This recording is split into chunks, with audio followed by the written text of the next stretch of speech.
Hello ismét mindenki! Hú, megint nem volt összefoglaló, ugye? Mivel Főninek sok dolga akadt. Na de mi is történt eddig?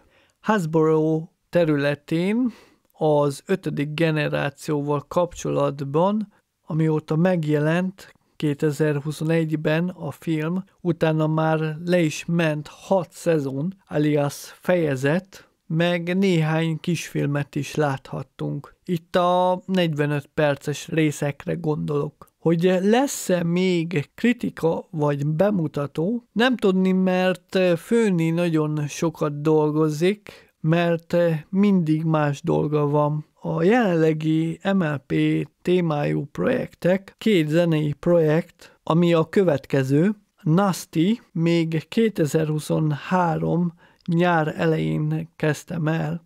Egy G5-ös tematikájú zene, Heaven királynővel. Ez a zene egy agresszív hangulatú hard techno lesz, ami még vázépítési stádiumban van. Valamint egy 2007-ben indult projekt, Sugar Bell nevű soft electropop zene, amiben magyar ének van. Na, találjátok, hogy ki. Mivel egy oktató videósorozatnak is a része, ami az MLP fanzene készítés néven van, így még lassabban halad a vártnál. Rajzprojekt most nincs, pedig kellene az zenék miatt, mint háttérkép. Milyen tartalom lesz idén? Egy zene valószínű, hogy a Nasty, néhány live, ami zeneszerkesztős, rajzolós, vagy ha úgy van, DJ-s lesz.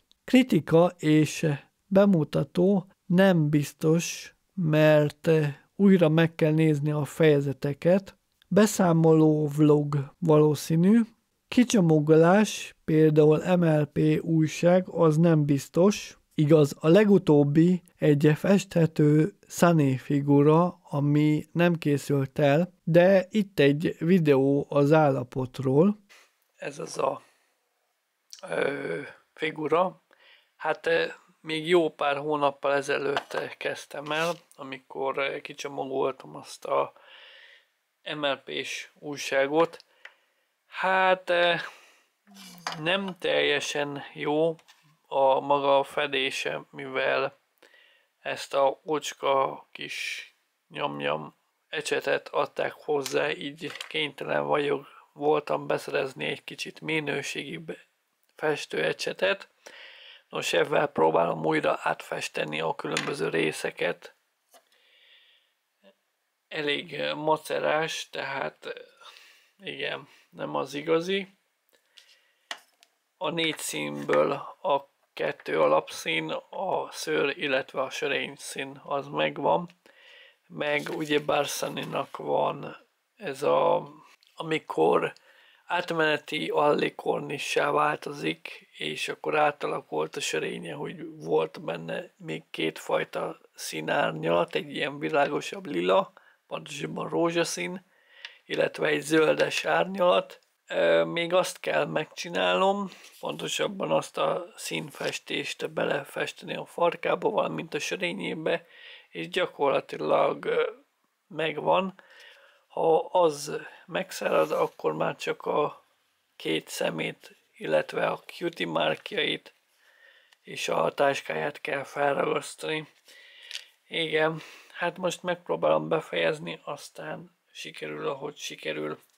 De vissza a vloghoz.